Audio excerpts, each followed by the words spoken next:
One of the things that I find myself struggling with is, why do people think flattening or fixing the education system is so difficult? You know, I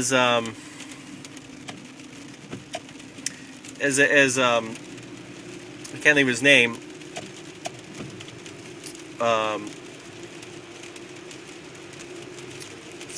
Whatever his name is, I can't think of his name. He spoke at TED. His name is just, I'm drawing a blank here. He said if it was easy, we would have done it. We would have fixed it. And I think, I disagree with that statement.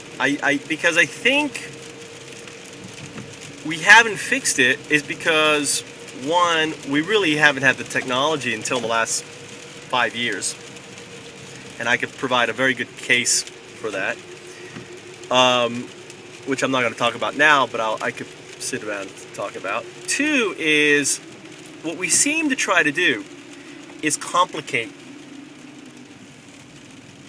education. What we seem to do is we make it more difficult than what it is. I mean, and in reality, teaching or educating is a natural ability we all have. I mean, all you have to do is watch a 2-year-old, or any child learn. I mean, and ask yourself, how are they learning?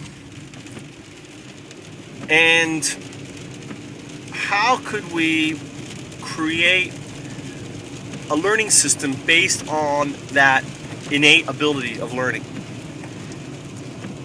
And when you think of learning in that regard, what you realize is, we don't need reading. We really don't need writing. And what do we have left? We have watching, and we have doing. Because learning really comes down to watch and do.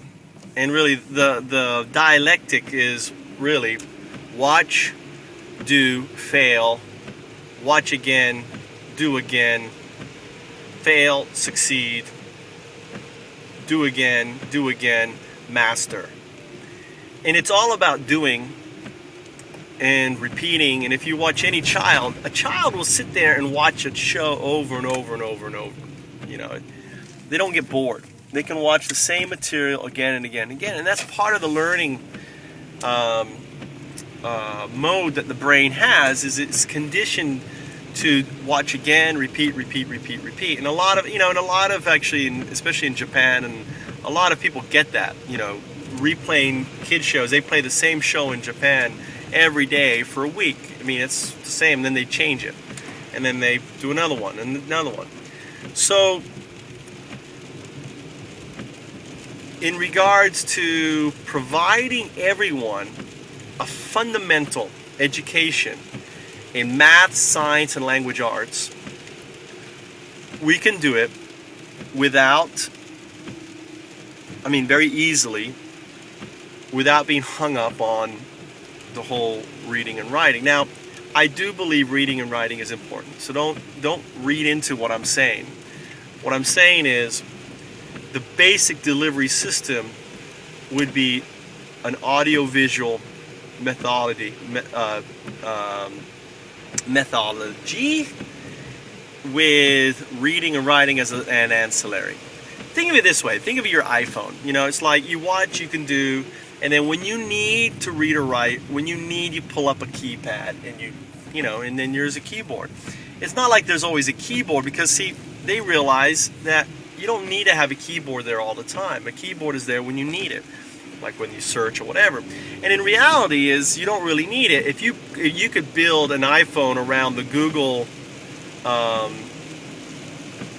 voice recognition or Microsoft voice recognition software, which I don't know if you use the Google software on the iPhone. It's damn good. I mean, you can read a whole sentence and it's right there. So why can't I use that for my Twitter on iPhone? Why can't I use that for everything else? Well, I mean, and I'm sure Android is probably going to utilize all of that technology. So in reality, being able to teach a child, and my 2-year-old can navigate it himself on the iPhone, it's that easy.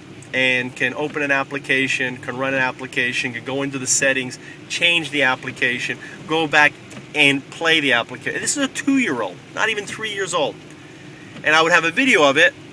Well, the only thing is my son was using the thing that I usually make videos with. But the bottom line is kids can self-educate. Education is simple.